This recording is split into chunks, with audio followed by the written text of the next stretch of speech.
ভয়ানক শিরক, ঈমান নষ্টের শিরক। ছোট থেকে দেখেছি গর্ভবতী নারী কোথাও গেলে মুরব্বী মাঝবয়সী নারীরা প্রথমেই প্রশ্ন করেন, সাথে ম্যাচ, লোহা, আরও কি কি আবল তাবল সাথে এনেছো? তারা উপদেশ দিয়ে বলতেন, শোনো, সবসময় এগুলো সাথে রাখবা, না হলে বাচ্চার ক্ষতি হবে, জিনভূতের আছড় পড়বে। নাউজুবিল্লাহ, কত বড় শিরক! এটা শিরকে আকবরের বৈশিষ্ট্যের মধ্যে পড়ে। আল্লাহ তাআলা ছাড়া অন্য কোনো কিছুর উপর এভাবে ভরসা করা যে উক্ত জিনিস আমাকে বিপদ আপদ বালা মুসিবত থেকে রক্ষা করবে, তা বড় শিরকের অন্তর্ভুক্ত হয়ে যায়।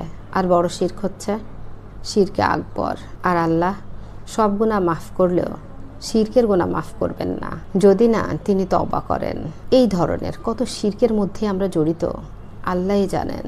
যমজ কলা খেলে যমজ বাচ্চা হবে, বাচ্চার কপালে টিপ দিলে বাচ্চার নজর লাগবে না। হায়েজগ্রস্ত নারী, অপারেশন করা রোগী বা বাচ্চার কাছে গেলে বাচ্চার ক্ষতি হবে।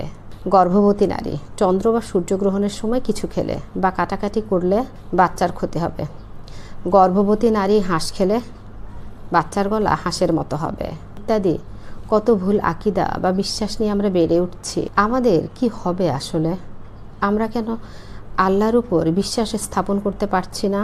কত হাজার কুসংস্কার নিয়ে ঘুরে বেড়াচ্ছে আমরা, তাও এসব আমাদের ধর্মের কোথাও নেই। আমরা ধার করেছি এসব। হিন্দুয়ানি সংস্কৃতি আমাদের ধর্মের ভিতরে ঢুকে গেছে। আমরা মনে করি সন্ধ্যাবাতি না দিলে আমাদের অমঙ্গল হয়। শনি মঙ্গলবার বাসা থেকে বের হতে পারে না, দূরে কোথাও যেতে পারে না, ঘর থেকে বের হয়ে পেছন ফিরে তাকাতে পারে না।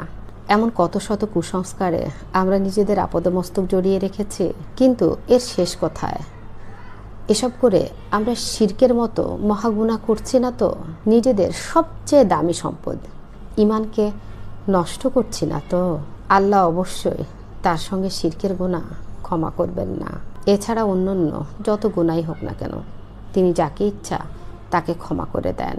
যে ব্যক্তি আল্লাহর সঙ্গে কাউকে শরিক করেছেন সে তো এক বিরাট মিথ্যা রচনা করেছেন, কঠিন গুনাহের কাজ করেছেন।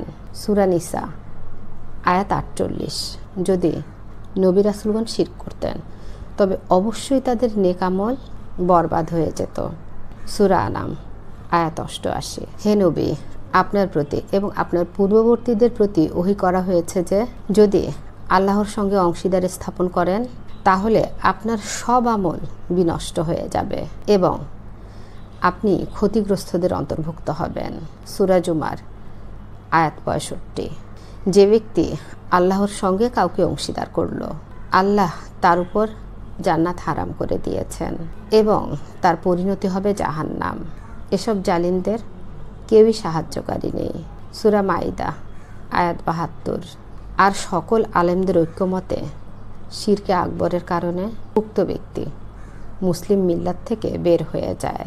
আল্লাহ আমাদের সবাইকে সঠিকটা বোঝার তৌফিক দান করুন। আমিন।